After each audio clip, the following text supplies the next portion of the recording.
Global star Ram Charan హీరోగా వస్తున్న political action thriller game changer. Director Shankar రూపొందిస్తున్న ఈ సినిమాలో రామ్ చరణ్ తండ్రి కొడుకులుగా ద్విపాత్రాభినయం చేస్తున్నారు.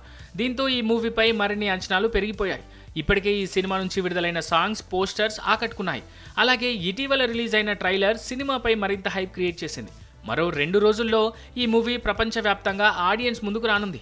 ఈ క్రమంలోనే గేమ్ చేంజర్ సినిమాకు గాను రామ్ చరణ్, డైరెక్టర్ ఎంత రెమ్యునరేషన్ తీసుకున్నారన్న ఇంట్రెస్టింగ్ విషయం ఇప్పుడు నెట్టింట వైరల్ అవుతోంది.